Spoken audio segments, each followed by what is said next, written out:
Hello everyone. आज हम start करने वाले हैं हमारी आईसीएससी सीरीज की नेक्स्ट वीडियो, जिसके अंदर मैं आपको करवाने वाला हूँ चैप्टर कैलोरीमेट्री।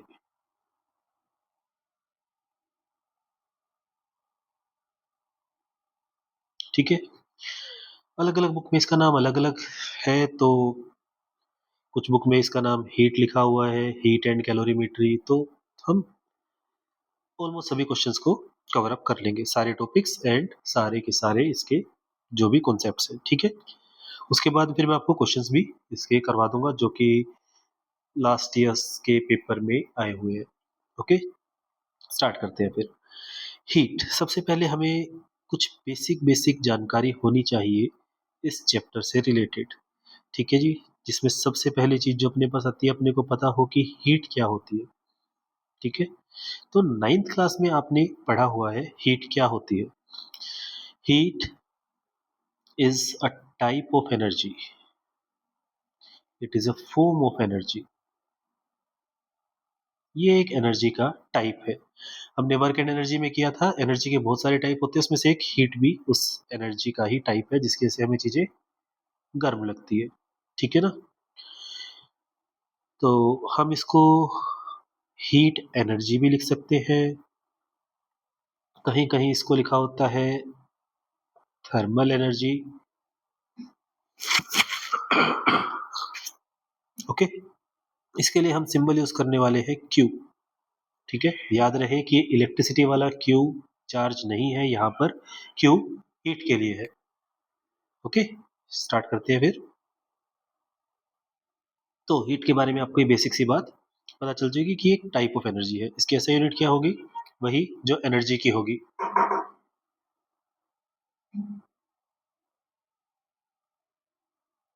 ऐसा यूनिट इसकी जूल। ठीक है। और सीजीएस यूनिट क्या होगी, अर्क। इसके अंदर जो हम यूज करने वाले हैं एनर्जी की एक और यूनिट, जिसको हमने किया था कैलोरी। ठीक है ना। कैलोरी भी एनर्जी की एक यूनिट होती है। वो इसमें कई बार आएगा, तो आपको बस आइडिया हो कि कैलोरी भी एक यूनिट है। और 1 कैलोरी की वैल्यू क्या होती है, 4.186 जूल, जिसको हम लगभग 4.2 जूल भी लिखते हैं। ठीक है जी। ओके। 1 कैलोरी का मतलब क्या होता है, it is amount of heat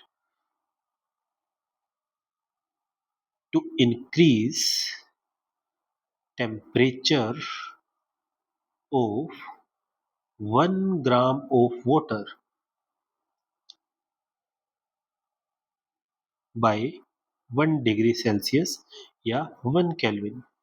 और अगर आप इसकी थोड़ी सी और अच्छी डेफिनेशन करें, जो कि बड़ी क्लासेस में हम यूज करते हैं, तो यहाँ पर हमारे पास जो लिखा है ना, ये 1 डिग्री या फिर 1 केल्विन, इसकी जगह हम क्या यूज करते हैं, temperature of water.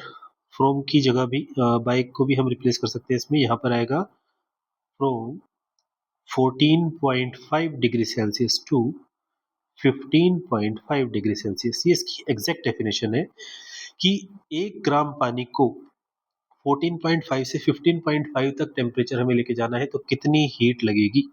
This is known as 1 calorie. ठीक है। इसकी बड़ी यूनिट क्या हो जाएगी, किलो कैलोरी। उसमें क्या आ जाएगा, 1 ग्राम की जगह किलोग्राम आ जाएगा। ठीक है। तो उसको हम लिखते हैं 1 KCl, यानी कि 1 किलो कैलोरी। और ये हो जाएगा 1000 कैलोरीज के बराबर। ठीक है, यहाँ तक चीजें क्लियर है।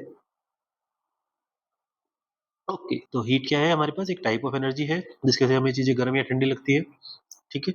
अब हमें पता लगाना है कि हमें जो चीजें गर्म लग रही है, ठंडी लग रही है, हम क्या उसको और अच्छे से कैसे समझ सकते हैं कि गर्म का मतलब क्या, ठंडे का मतलब क्या। उसके लिए आपने पढ़ा हुआ है लास्ट क्लास में टेम्परेचर। टेम्परेचर क्या था, इज डिग्री ऑफ हॉटनेस और कोल्डनेस। कोई चीज कितनी गर्म है या कितनी ठंडी है, उसको हम टेम्परेचर की हेल्प से ज्यादा आसानी से समझ सकते हैं। जैसे कि आपने हमारे पास कोई एक ऑब्जेक्ट है, सपोज करते हैं कि एक ऑब्जेक्ट ऐसे है हमारे पास, और एक ऑब्जेक्ट इस तरह से है। ठीक है, ये 2 ऑब्जेक्ट है। ठीक है, पर्सन ए ने इसको हाथ लगाया, पर्सन बी ने इसको हाथ लगाया। ठीक है,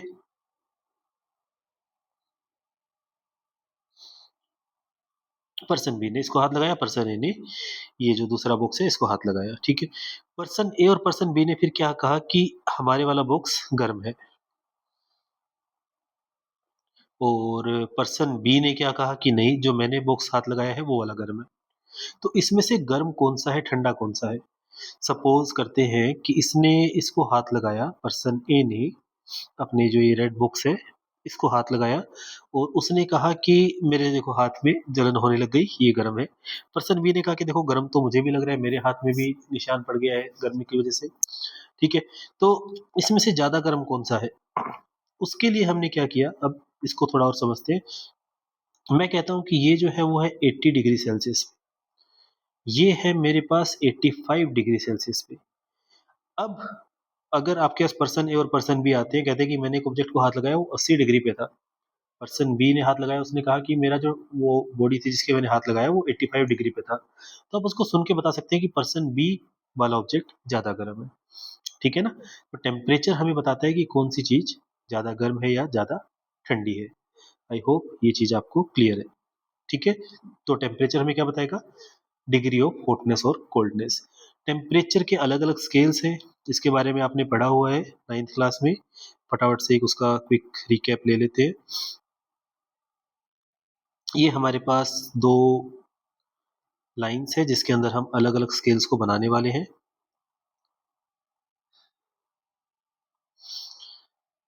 suppose this is first, second, third. ठीक है? 3 स्केल्स हमारे जनरली यूज होते हैं।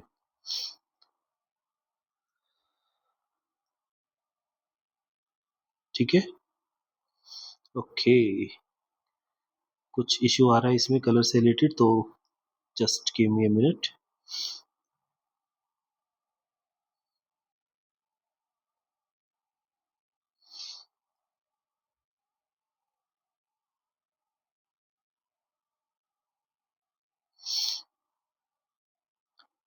एक स्केल, दूसरा, तीसरा।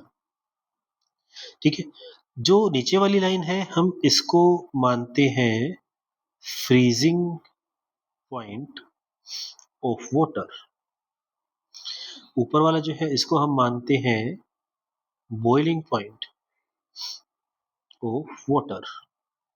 ठीक है, एक साइंटिस्ट आए हमारे पास सेल्सियस, उन्होंने कहा कि हमारे पास जो वाटर है जब वो फ्रीज हो रहा होगा, जब वो जमा हुआ होगा, तब हम क्या कहेंगे कि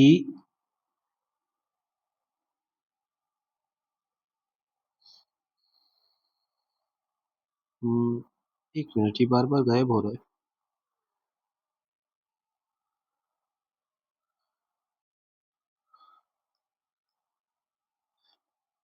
डिलीट।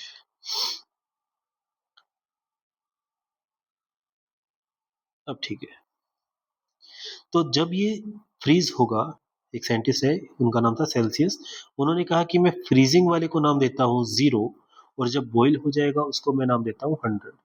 तो वाटर के लिए आपको पता है कि फ्रीजिंग पॉइंट 0 डिग्री सेल्सियस होता है और 100 डिग्री सेल्सियस होता है। फिर एक साइंटिस्ट आते हैं फ़ारेनहाइट, उन्होंने क्या कहा कि मैं अपने स्केल में फ्रीजिंग पॉइंट को रखूंगा 32 डिग्री फ़ारेनहाइट, और जब वो उबल जाएगा उसको मैं रखूंगा 1200, सॉरी 212।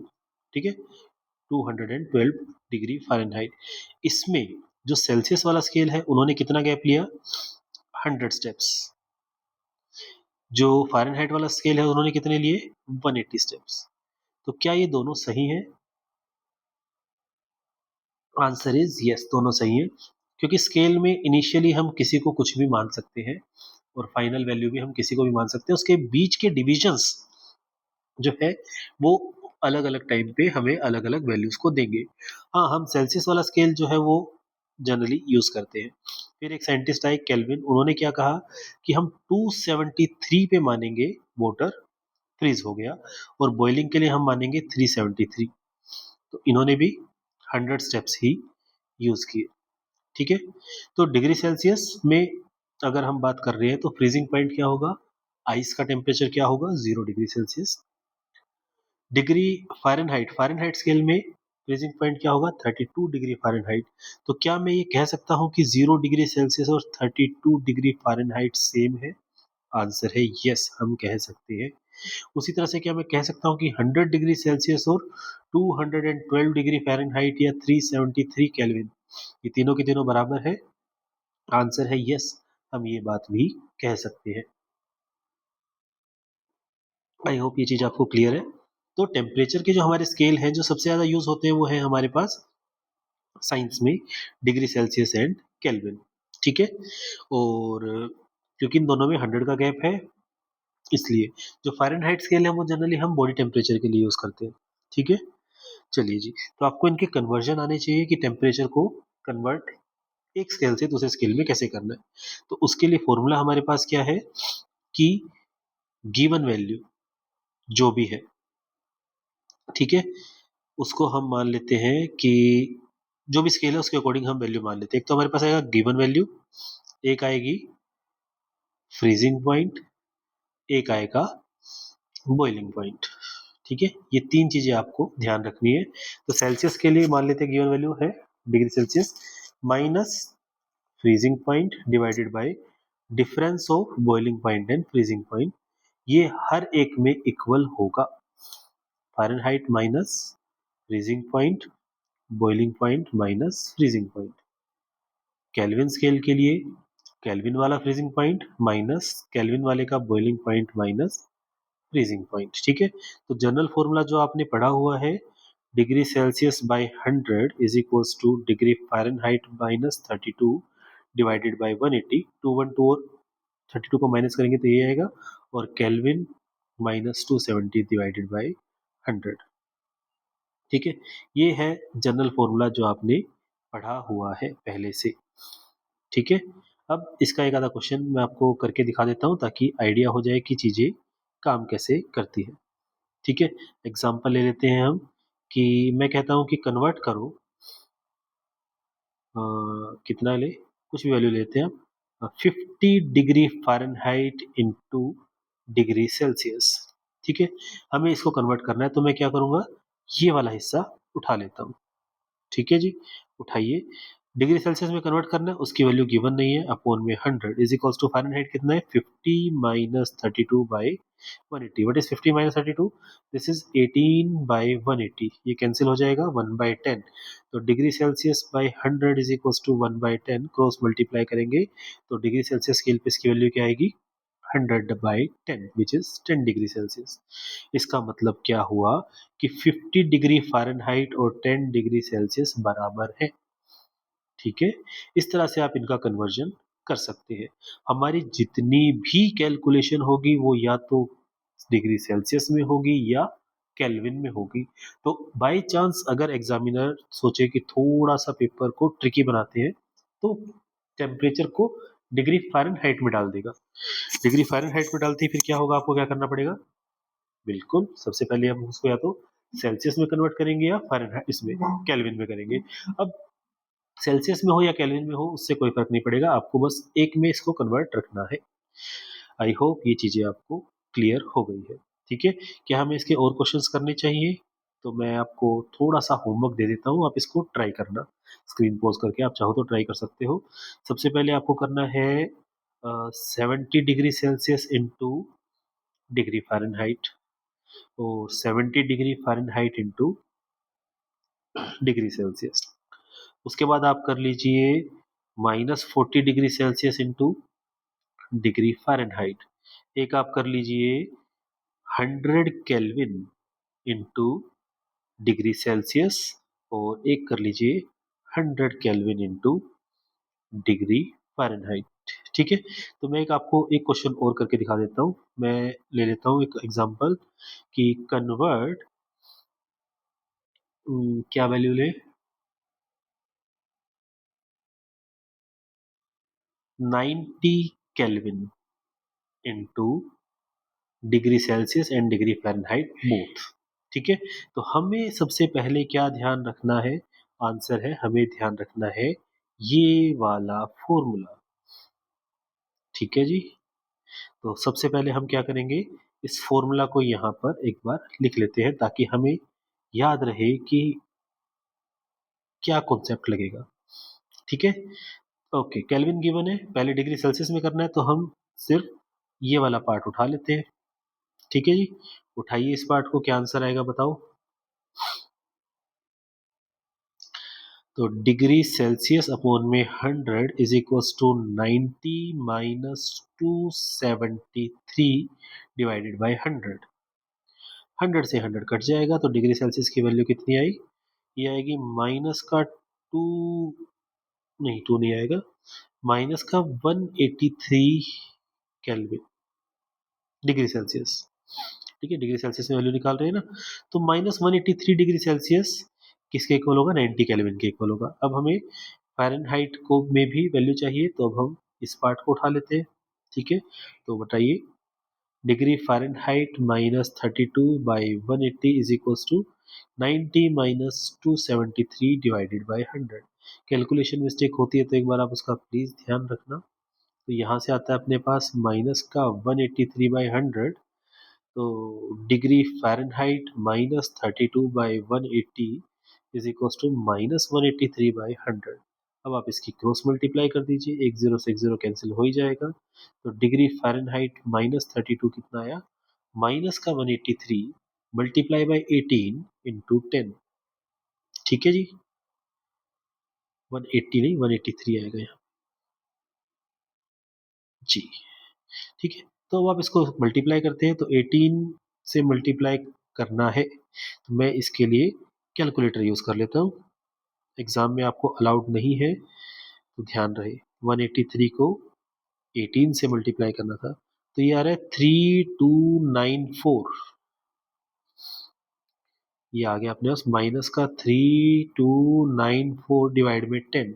तो डिग्री फ़ारेनहाइट 32 उधर जाएगा तो प्लस का हो जाएगा, माइनस का 329.4 माइनस माइनस प्लस 32।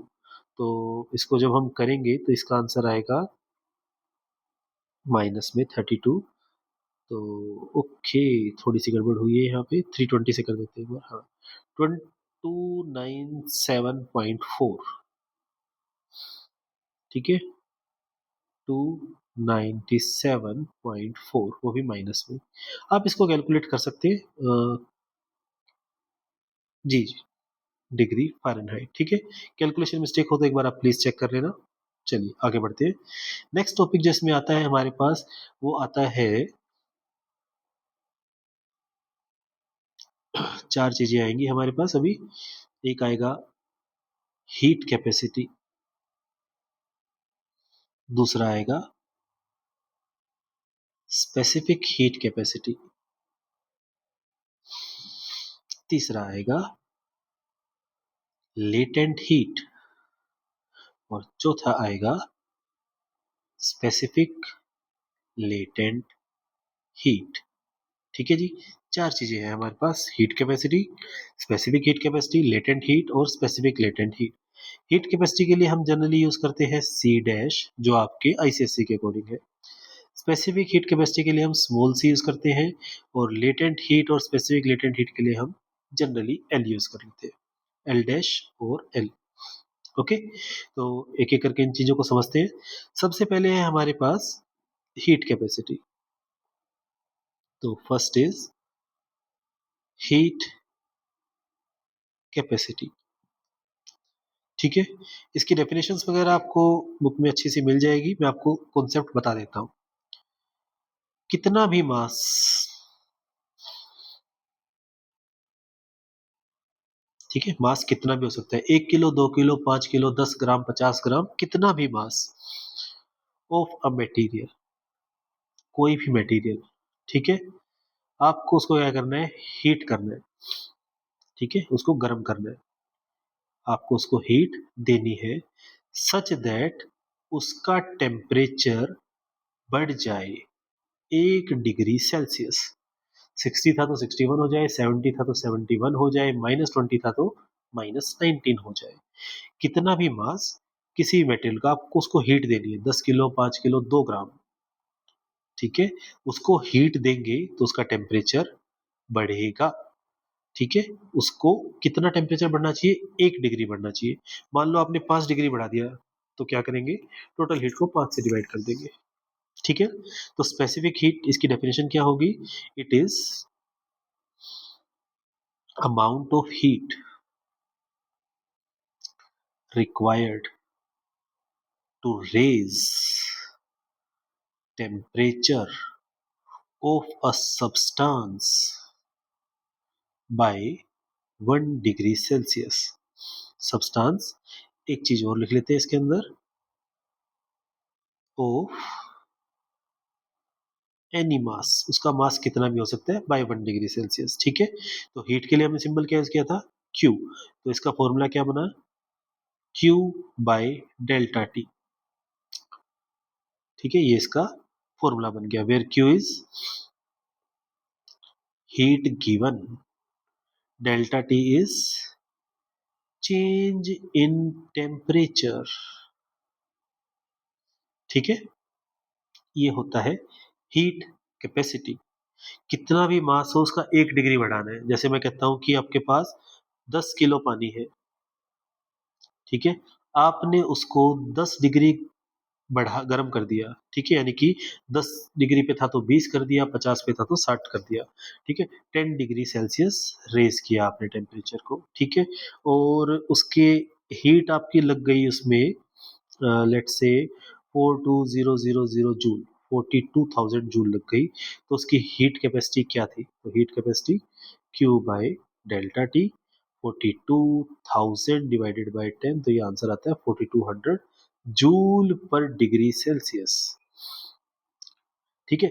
अब एक चीज और आपसे मैं पूछना चाहूंगा कि क्या यहाँ पे 1 डिग्री जरूरी है, या हम यहाँ पर 1 केल्विन ले सकते हैं, या 1 डिग्री फ़ारेनहाइट ले सकते हैं, या सिर्फ सेल्सियस लेना होगा? सोचो और बताओ। 1 मिनट लगाओ, सोचो, पॉज करो स्क्रीन को। तो इसका आंसर है कि हम 1 केल्विन तो ले सकते हैं, लेकिन 1 डिग्री फ़ारेनहाइट नहीं ले सकते। क्यों? क्योंकि डिग्री सेल्सियस और केल्विन के फॉर्मूले को अगर आप देखोगे तो दोनों में 100 से डिवाइड हो रहा है, यानी कि दोनों के 100 स्टेप्स है। तो 1 डिग्री बढ़ाओ या 1 केल्विन बढ़ाओ, आंसर सेम आता है, ठीक है। लेकिन फ़ारेनहाइट में डिवाइड में क्या है? 180। हाँ, अगर इसके डिवाइड में भी 100 होता तो हमें प्रॉब्लम नहीं आती, ठीक है। क्या ये बात क्लियर हुई? तो चाहे 1 डिग्री बढ़ाओ चाहे 1 केल्विन बढ़ाओ, कोई दिक्कत नहीं है, लेकिन डिग्री फ़ारेनहाइट हम यूज नहीं करेंगे। तो मैं इस पार्ट को दोबारा लिख देता हूं, इंक्रीज बाय 1 डिग्री और 1 केल्विन, ठीक है जी। नेक्स्ट आता है हमारे पास specific heat capacity. Specific heat capacity क्या होता है? ये उसके जैसा ही है, हीट कैपेसिटी के जैसा। फर्क क्या आएगा इसमें? क्या था? कितना भी मास। इसकी खास बात क्या है? यूनिट मास,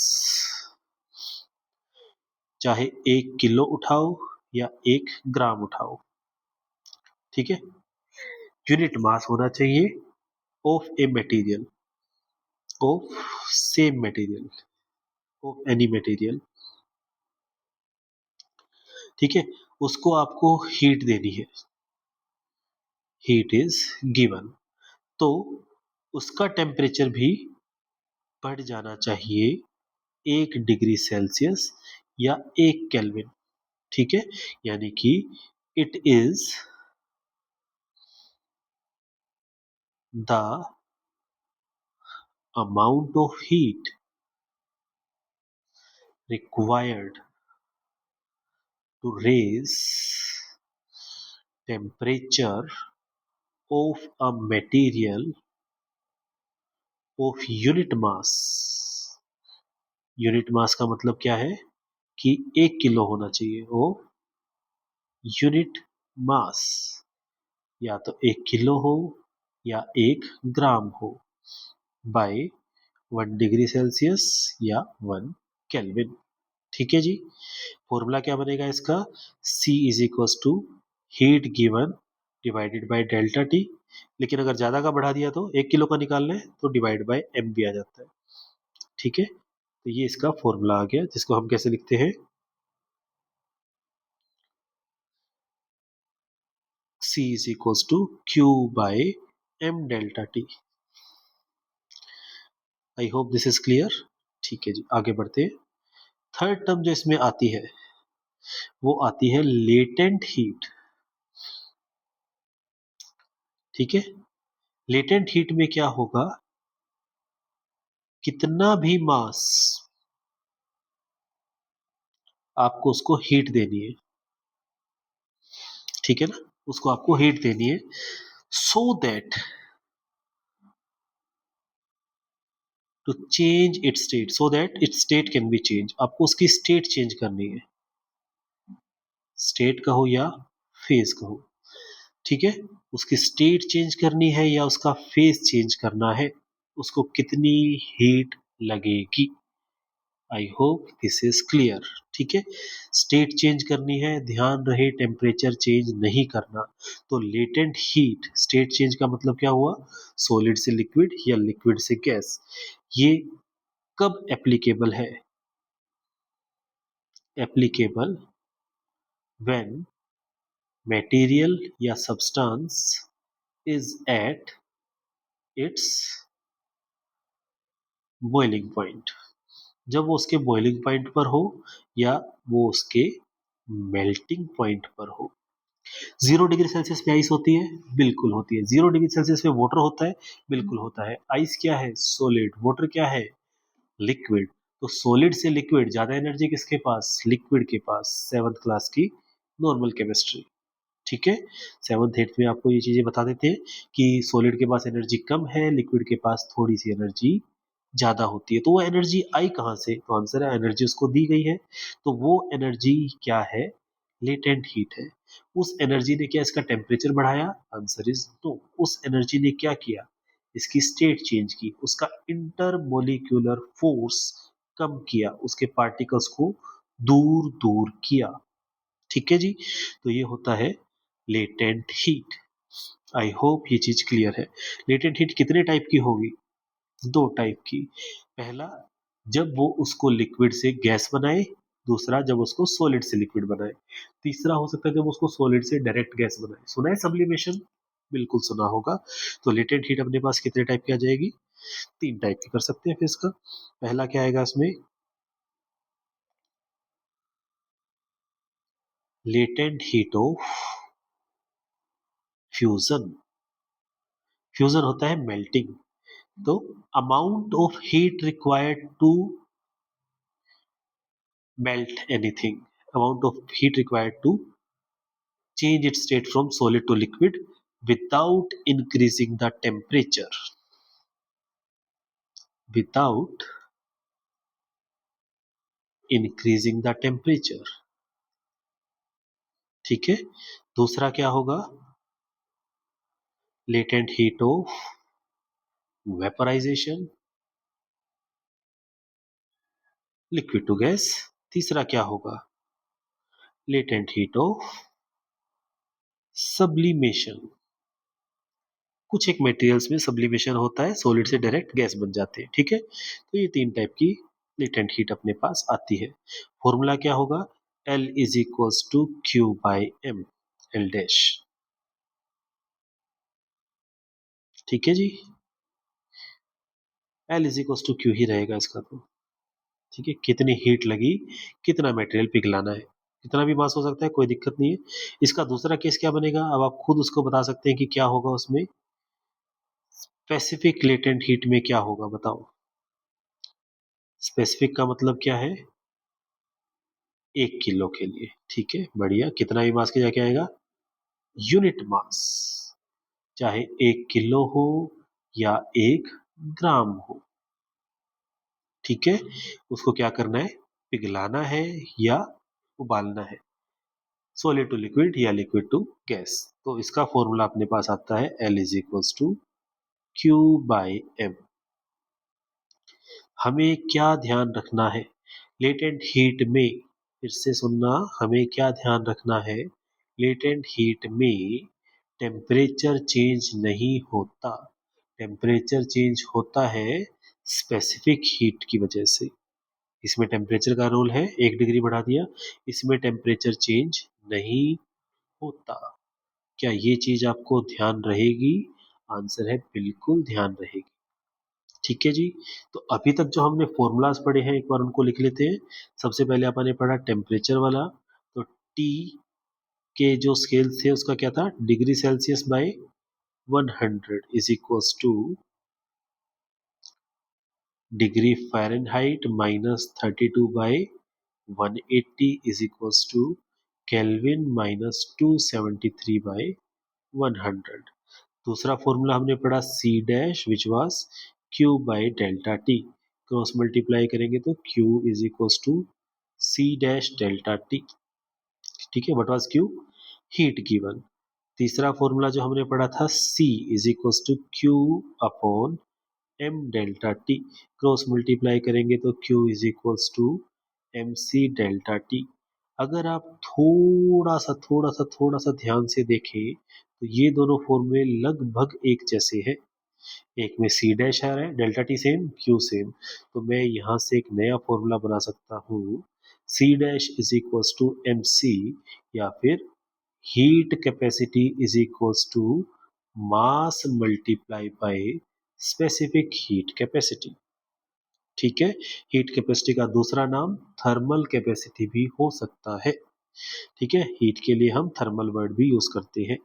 उसके बाद जो हमने पढ़ा था वो पढ़ा था L is equals to Q by M, तो यहाँ से क्यू का फॉर्मूला क्या आया, ml। ये फॉर्मूले कब लगेंगे, जब हमें दिखे चेंज इन टेम्परेचर। ये फॉर्मूला कब लगेगा, जब हमें दिखे चेंज इन स्टेट। ठीक है जी, समझ में आई बात। एक छोटा सा क्वेश्चन करके देखते हैं, इसके बाद फिर हम आगे बढ़ेंगे। तो ये क्वेश्चन है आपका पेपर में आया हुआ है, शायद 223 वाले में था ये, T23।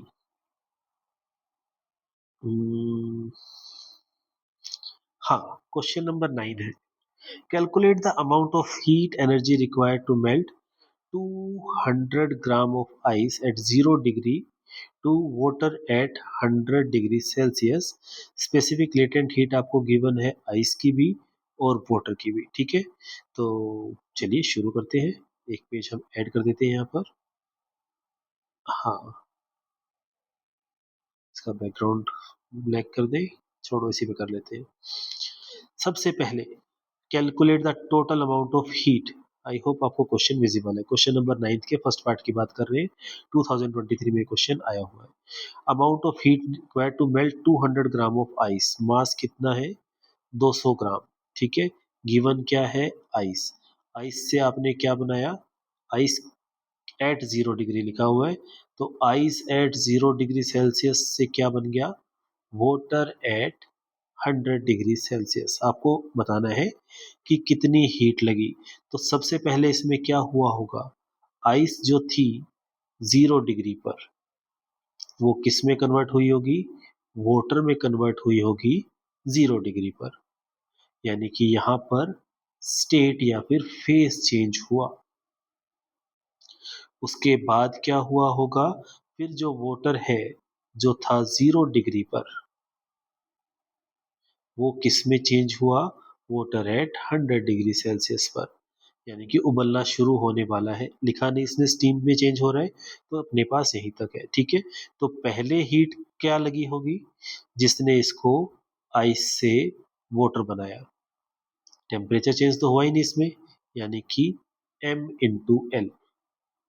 ठीक है, फिर हीट क्या लगेगी, जो वाटर एट 0 से इसको कहाँ ले गया, वाटर एट 100 डिग्री सेल्सियस पे ले गया। इसमें क्या लगेगी हीट, mc∆T लगेगी। ठीक है जी, तो सॉल्व करते हैं, टोटल हीट कितनी लगी, Q1 plus Q2, Q1 ml, Q2 mc∆T। कुछ कॉमन आ रहा है, बिल्कुल m common, L plus C delta T. Delta T का मतलब होता है चेंज इन टेम्परेचर। ठीक है, ध्यान रखना है आपको, 10th क्लास के अंदर इसकी वैल्यू हमेशा पॉजिटिव लेनी है। ठीक है ना, प्लस माइनस में नहीं। अगर आपको कहा गया है 100 डिग्री से 80 डिग्री हो गया तो भी आप 100 माइनस 80 20 लेंगे। अगर आपको कहा 20 से 100 हो गया, सॉरी 80 से 100 हो गया तो भी आप 100 माइनस 20, 100 माइनस 80 20 ही लेंगे। ठीक है, दोनों केसेस में प्लस लेंगे। एम, एम है मास, मास गिवन था 200 gram into L, latent heat, ये रहा स्पेसिफिक लेटेंट हीट है 336 जूल पर ग्राम। देखो यहाँ पे क्या है, जूल पर ग्राम, तो हम मास को ग्राम में ही रहने देंगे, और यहाँ पर भी ग्राम है। ठीक है, और ये स्पेसिफिक हीट की वैल्यू दे रखी है। तो एल की वैल्यू है अपने पास 336 प्लस सी की वैल्यू थी 4.2 into delta T. Delta T change in temperature, 0 से 100, तो चेंज कितना आया, 100 का आया।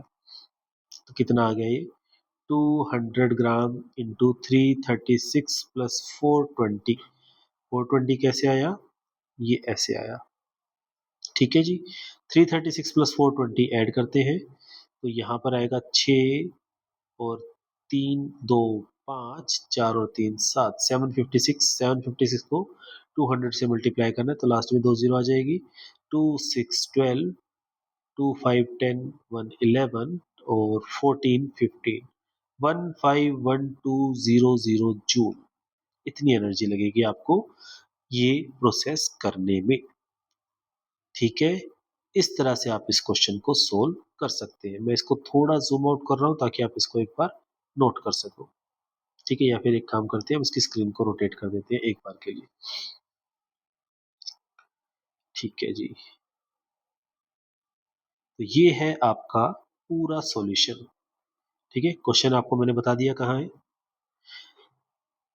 2 मिनट का पोज लेके एक बार हर स्टेप को ध्यान से देखो और उसके बाद फिर हम आगे बढ़ेंगे। चलिए आगे बढ़ते हैं। तो आई होप ये चीजें आपको समझ में आ गई है। ठीक है।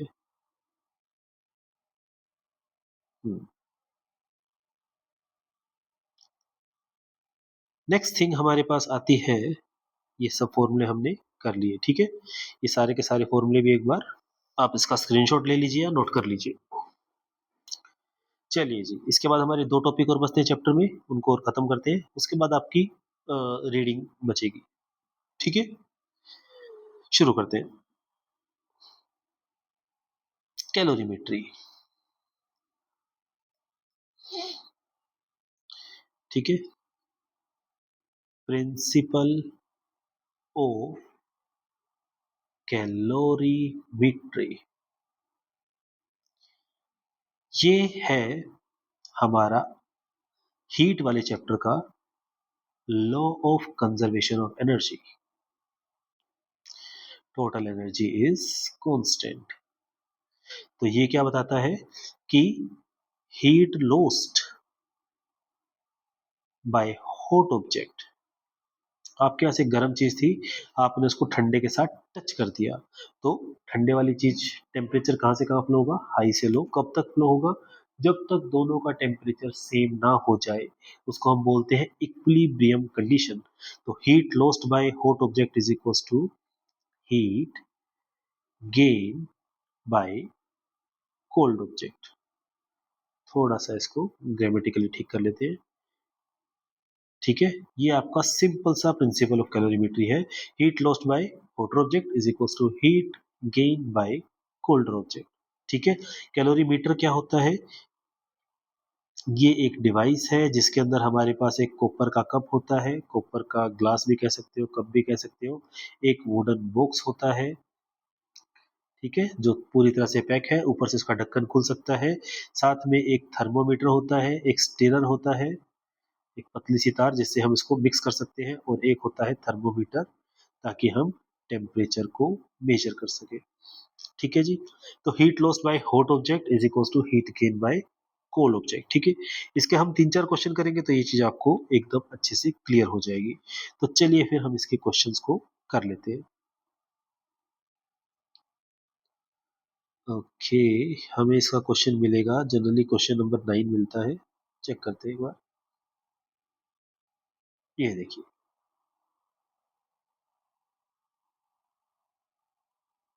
क्वेश्चन नंबर 9 का first part, 85 gram of water at 30 degree Celsius is cooled to 5 degree Celsius by adding certain mass of ice. Find the mass of ice required.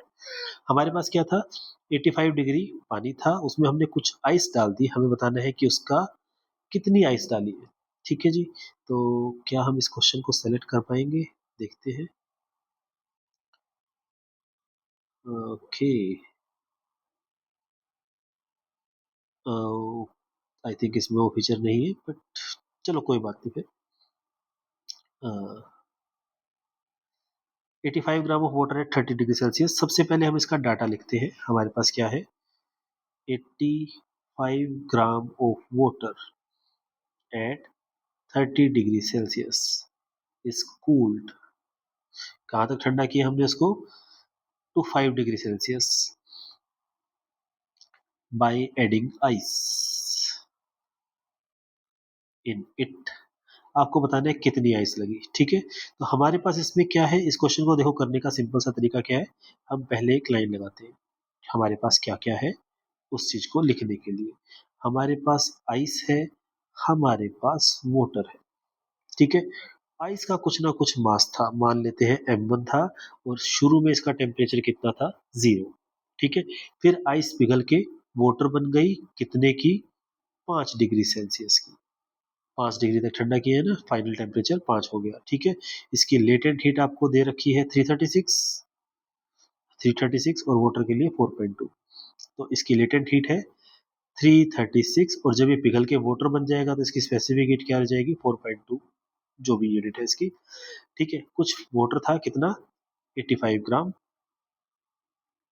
ठीक है, तो इसका इनिशियल टेम्परेचर कितना था, इसका टेम्परेचर था शुरू में 30 डिग्री सेल्सियस, बाद में इसका टेम्परेचर कितना हो गया, इसका हो गया 5 डिग्री सेल्सियस। तो वाटर है तो इसकी स्पेसिफिक हीट तो यही रहेगी। ठीक है, तो आपको बताना है कितनी बर्फ लगी, m1 की वैल्यू निकालनी है, बेसिक सी बात ये है। अब हम इसको थोड़ा सा लॉजिकली सोचते हैं।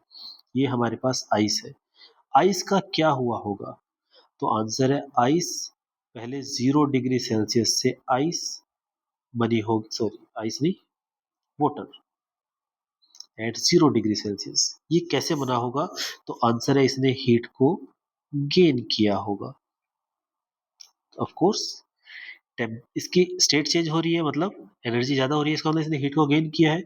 उसके बाद ये जो वाटर था 0 डिग्री सेल्सियस पे, इसने अपने आप को कहाँ तक लेके गया, वो 5 डिग्री सेल्सियस तक, तो इसने फिर हीट गेन की है। तो यहाँ पर हीट गेन कौन कर रहा है, आंसर है हीट गेन कर रहा है आइस।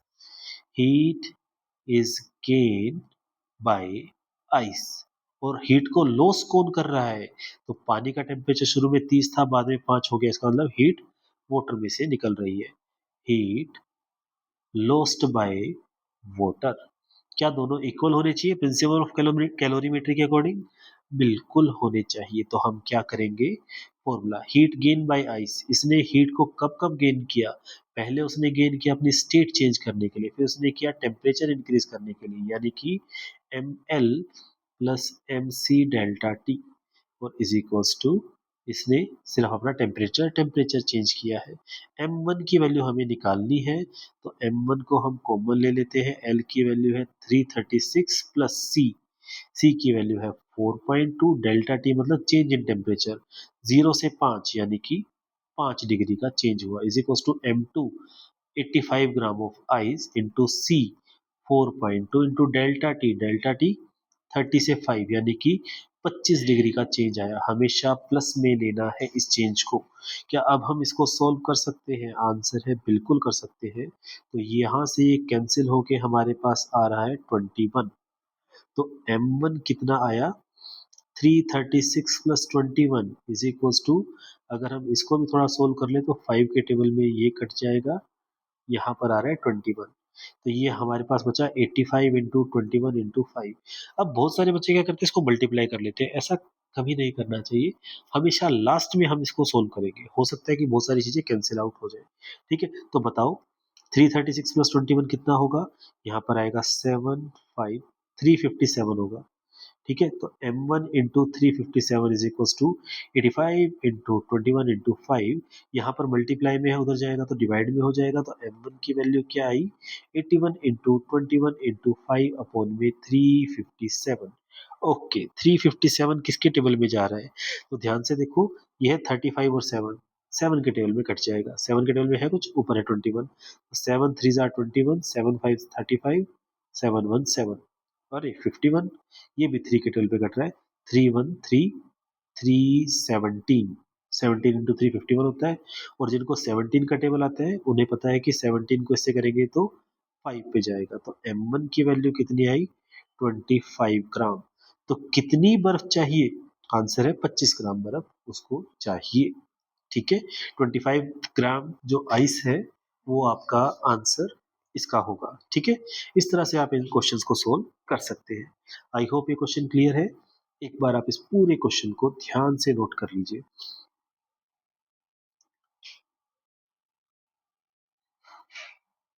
ठीक है जी, ये पूरा का पूरा सॉल्यूशन है इसका। चलिए आगे बढ़ते हैं। अब इसके बाद जो इसमें टॉपिक बचता है वो बचता है हमारा ग्राफ। इसका ग्राफ कैसे बनाते हैं, ठीक है, तो चलिए शुरू करते हैं।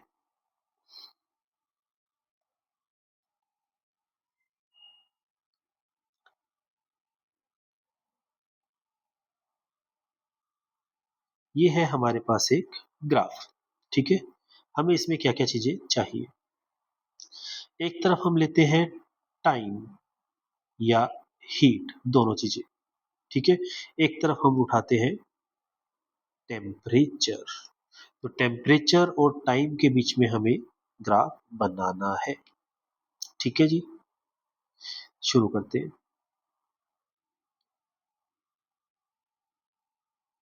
तो मैं कलर कोड कर रहा हूँ इनमें हर चीज को।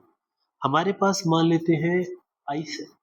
ठीक है, हम आइस का एग्जांपल ले लेते हैं।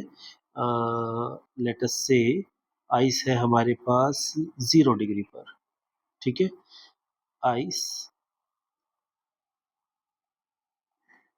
एट 0 डिग्री, और आपने उसको गर्म करना शुरू कर दिया। ठीक है जी, सबसे पहले क्या होगा, आंसर है बर्फ पिघलेगी। जब बर्फ पिघलेगी तो हीट लगेगी, टाइम लगेगा, ऑफ कोर्स लगेगा, लेकिन क्या टेम्परेचर बढ़ेगा, तो आंसर है नहीं बढ़ेगा। ये जो लाइन है, ये वाला पार्ट हमें क्या दिखा रहा है कि इतने इतने हिस्से में टेम्परेचर में चेंज नहीं हो रहा। ठीक है जी, उसके बाद क्या होगा, सारी की सारी बर्फ पिघल जाएगी। ठीक है, तो मान लेते हैं कि ये पॉइंट था हमारे पास ओ ए। ओ पे हमारे पास सिर्फ और सिर्फ आइस है, ए पे हमारे पास सारी की सारी आइस पिघल के वाटर हो चुकी है। ठीक है जी, अब वाटर यहाँ पर क्या था, 0 डिग्री पर, और वाटर भी किस पे आ गया अपने पास, 0 डिग्री पर। अब क्या वाटर का टेम्परेचर बढ़ेगा या उसकी स्टेट चेंज होगी, तो आंसर है वाटर की स्टेट चेंज कब होती है, एक बार 0 डिग्री पर, एक बार 100 डिग्री पे, तो इसका टेम्परेचर बढ़ेगा। कब तक बढ़ेगा, जब तक 100 डिग्री अचीव ना हो जाए। ठीक है जी, तो अगर हम इसको मेंशन करें,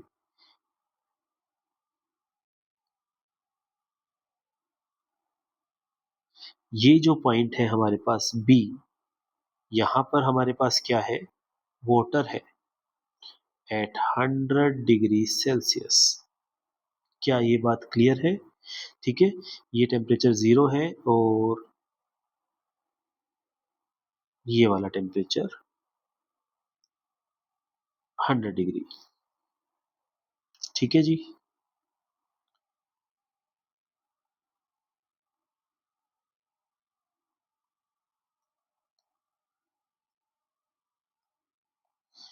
ठीक है, उसके बाद क्या होगा, तो आंसर है कि जब वो यहाँ पर आ जाएगा बी पर, उसके बाद वाटर बन चुका है, अब वाटर उबलेगा। तो उसकी स्टेट फिर से चेंज होगी। कब तक चेंज होगी? जब तक सारा वाटर क्या नहीं बन जाता? स्टीम नहीं बन जाता। तो यहां पर जो है अपने पास सी, वो सी क्या है? Steam eight 100 degree Celsius. क्या हम स्टीम को भी गर्म कर सकते हैं? तो करने वाले कर देते हैं, क्या दिक्कत है? ठीक है, बर्नर ही तो लगाना है, कर दो गर्म इसको। तो जब हम इसको गर्म करेंगे तो स्टीम गर्म हो जाएगी। ठीक है, इस तरह से ये हमारा जिगजैग ग्राफ बनता है। ठीक है, तो अगर हम इसको सभी पार्ट्स को नाम रखते हैं कि ए क्या है, बी क्या है, सी क्या है और डी क्या है, तो मान लेते हैं कि हमने यहाँ पर रखा ये ओ, ये ए, ये बी, ये सी और ये डी। ओ से ए क्या हो रहा है? ओ से ए, तो यहां पर स्टेट चेंज हो रही है, जिसको हम बोलते हैं फेज चेंज हो रहा है। ठीक है, यहां पर टेम्परेचर चेंज हो रहा है, स्टेट चेंज नहीं हो रही। यहां पर फिर स्टेट चेंज हो रही है और यहां पर फिर टेम्परेचर चेंज हो रहा है। ठीक है, तो स्टेट चेंज, टेम्परेचर चेंज, ये दोनों चीजें होती है। अगर आपसे कोई पूछे कि लेटेंट हीट कहां पर होगी, तो आंसर आएगा जहां जहां स्टेट चेंज हो रही है। ओ ए में स्टेट चेंज हो रही है और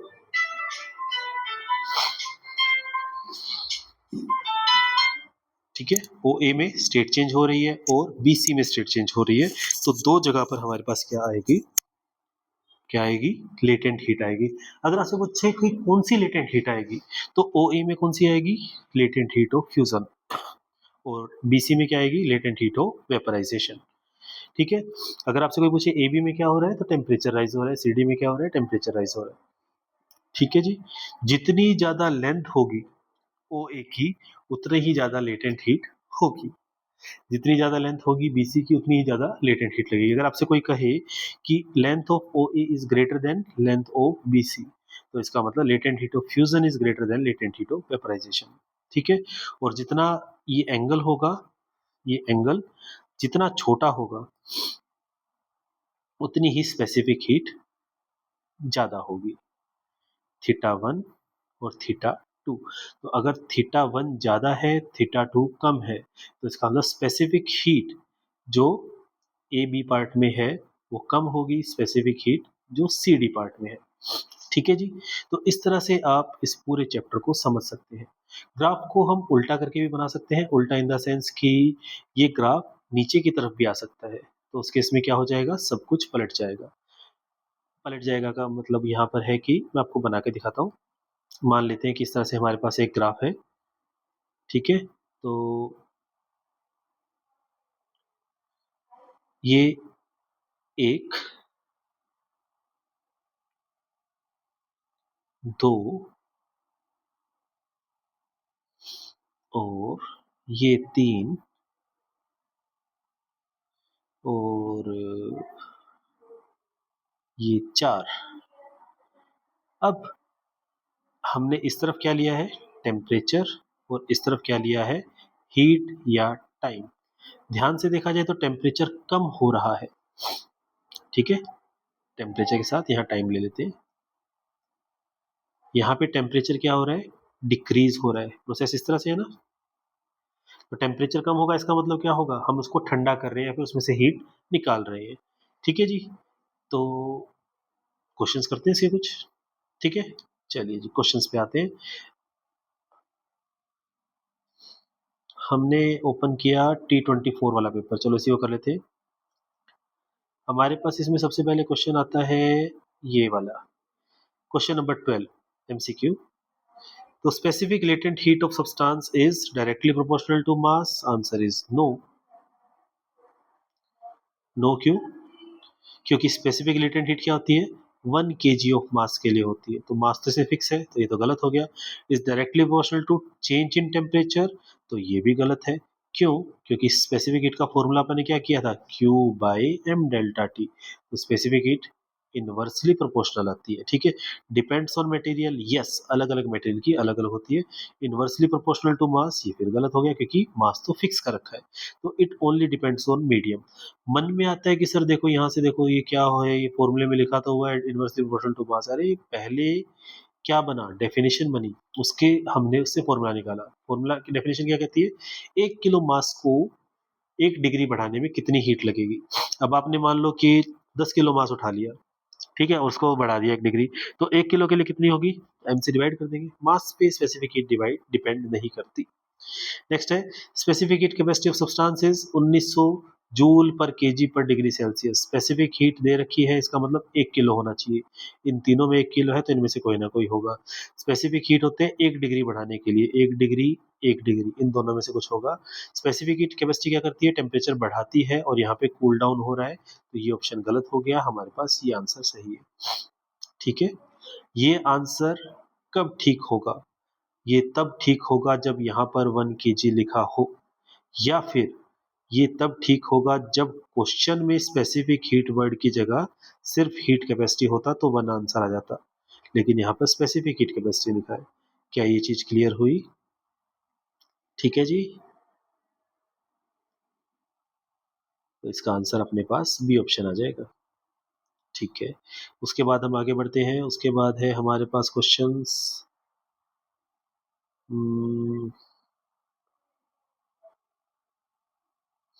ये रहा क्वेश्चन नंबर 4। थर्मल कैपेसिटीज यानी कि हीट कैपेसिटी।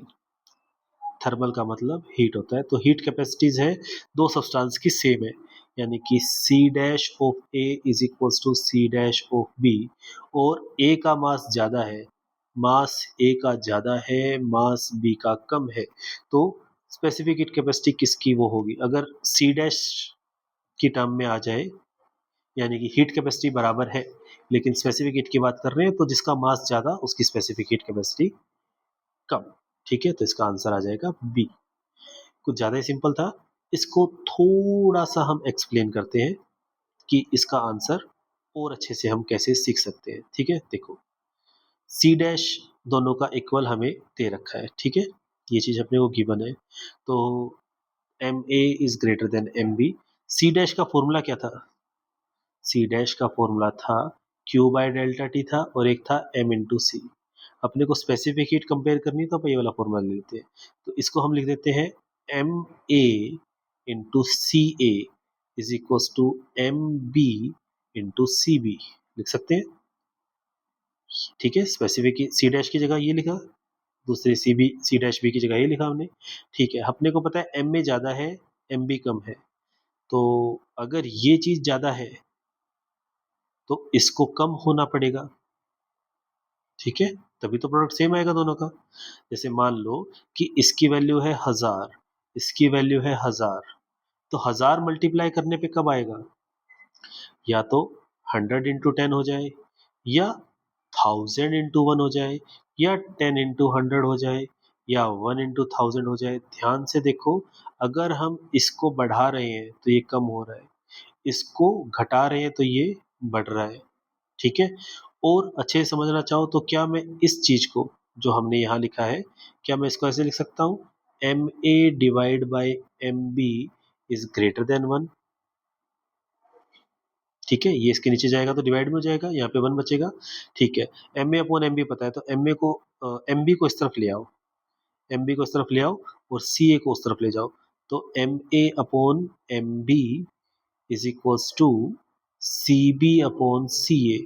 इसकी वैल्यू क्या है, 1 से ज्यादा, तो इसकी वैल्यू भी क्या होगी, 1 से ज्यादा होगी, तो सी बी अपॉन सी ए ग्रेटर देन 1, क्रॉस मल्टीप्लाई करोगे सी बी ज्यादा सी ए कम, तो इसका आंसर क्या आएगा, सी ए, सी बी, किसकी स्पेसिफिक हीट ज्यादा है।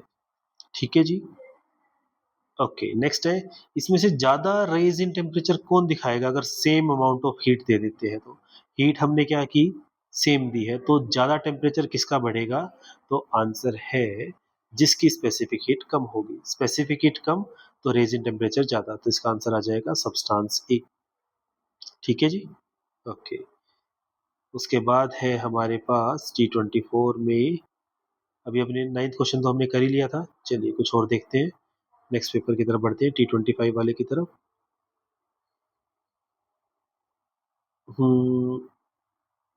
ये रहा।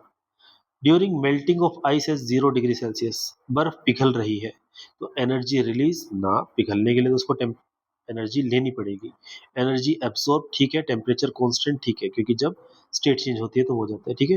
Energy release, temperature decrease, temperature increase decrease तो होता नहीं, क्योंकि मेल्टिंग के टाइम पे सिर्फ स्टेट चेंज होती है, फेस चेंज नहीं होता, ठीक है जी। ये आपको ध्यान रखना है, ओके। कोई और एमसीक्यू है क्या इसका? रेडियो एक्टिव वाला आ गया है, तो ये लीजिए। ग्राफ है आपके पास, हीट और टेम्परेचर के बीच में आपको स्लोप बताना है, तो स्लोप क्या होता है? ये होता है टेन थीटा। टेन थीटा क्या होता है? पी बाई पी, यानी कि heat energy, heat divide by change in temperature. Heat क्या था? Q by delta T. किसका फॉर्मूला फॉर्मूला पूछ रहा है? क्यू बाय डेल्टा टी किसका होता है? हीट कैपेसिटी का होता है, ठीक है जी। इसमें एक चीज चेक करते हैं, इसमें मास का कोई रोल है क्या? शोज हीट एनर्जी, नहीं, इसमें मास का कोई रोल नहीं है, तो इसका मतलब 1 किलोग्राम नहीं लेंगे आप, कुछ गिवन मास ही लेंगे, ठीक है, ओके। अच्छा, ये हमने जो लास्ट वीडियो में किया था वर्क एनर्जी वाला है, ठीक है। एक आधा क्वेश्चन और देखते हैं।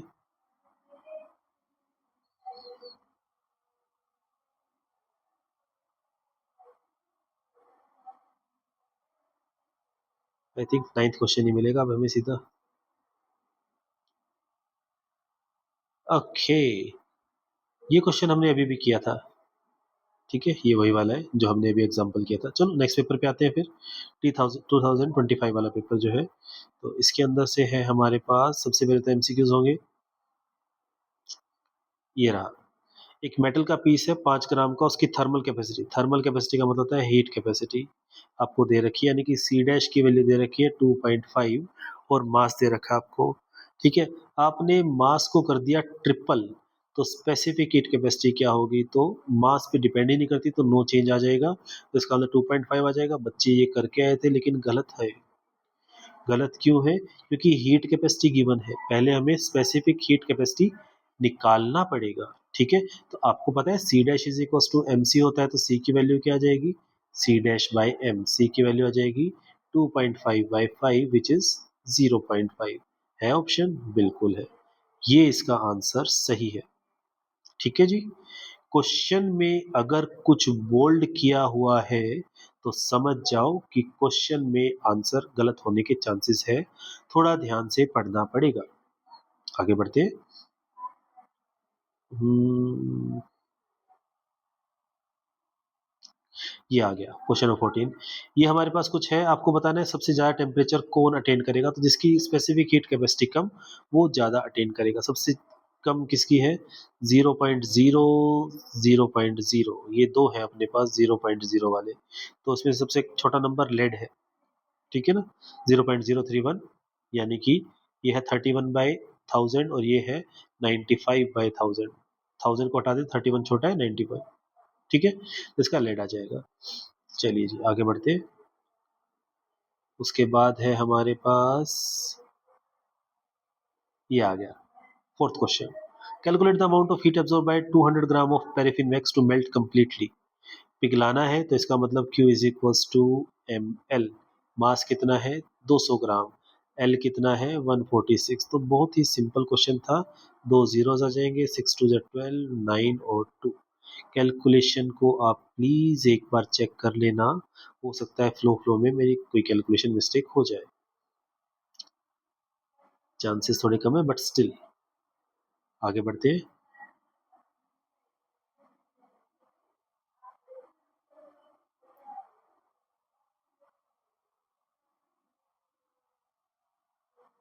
चलिए जी एक क्वेश्चन और आ गया।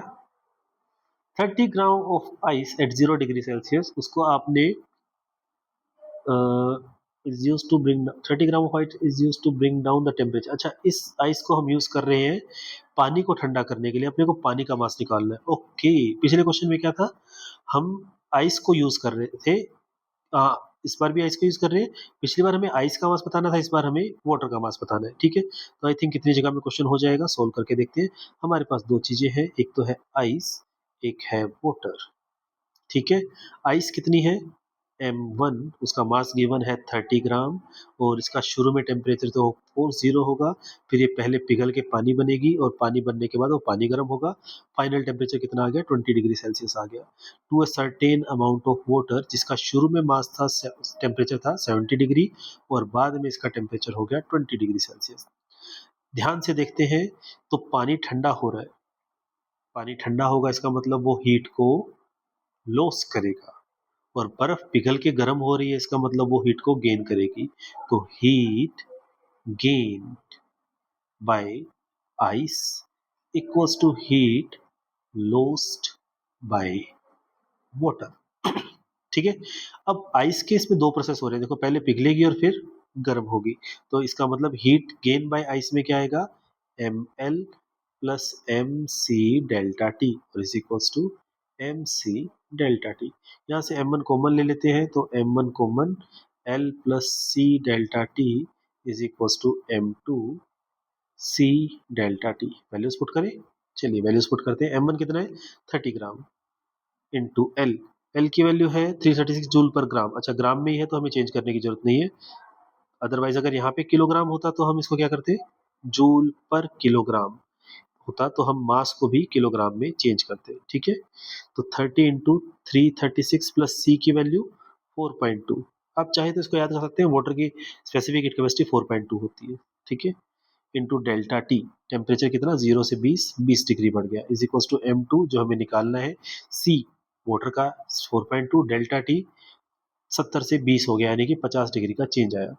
ऑलवेज रिमेंबर टेम्परेचर हमेशा पॉजिटिव रखना है। ये इससे कटेगा, ये इससे कटेगा, तो अपने पास आ गया 336 प्लस 42 को डबल करना है तो यहाँ पे 42 का डबल हो जाएगा 84, इज इक्वल टू 42 को 5 से करना है तो इसका आ जाएगा 210। ठीक है जी। हाँ, अब ये 210 इसके डिवाइड में जाएगा, पहले हम इसको ऐड करेंगे उसके बाद इसको लेकर जाएंगे, तो 210 इसको ऐड करने पे कितना आएगा 30 इंटू 336 प्लस 84, तो ये हो गया 340 प्लस 80, 420, 420 के आसपास आ रहा है, 420 ही आएगा। m2 इंटू 210, तो 210 अब इसके डिवाइड में जाएगा तो m2 की वैल्यू मैं इसको यहाँ सोल्व कर रहा हूँ, m2 कितना आया 30 इंटू 420 अपॉन 210, जीरो से जीरो कट गया, 21 का डबल 42 होता है, तो m2 कितना आया 60 ग्राम। तो कितना पानी ठंडा हो गया 30 ग्राम बर्फ डालने से, 60 ग्राम पानी ठंडा हो गया 70 से 20। ठीक है जी। इस तरह से आप इन क्वेश्चंस को सोल्व कर सकते हैं। तो ये था हमारा, हाँ, T25 वाला पेपर। आई होप ये चीजें आपको क्लियर है। ठीक है जी। तो अब आप इन क्वेश्चंस की प्रैक्टिस कीजिए, उससे पहले एक बार अपने नोट्स को पढ़ना, एक बार अपनी बुक को पढ़ना, और फिर हम इन क्वेश्चंस को, आप इसको प्रैक्टिस कीजिए। ठीक है। मेरे अकॉर्डिंग चैप्टर में ऑलमोस्ट सारी चीज़ें कवर अप हो चुकी हैं जो एग्जाम पॉइंट ऑफ व्यू से इम्पोर्टेंट है। इसके अलावा आप जितना भी पढ़ेंगे चैप्टर के लिए वो आपकी नॉलेज को और नरिश करेगा। Okay, thank you.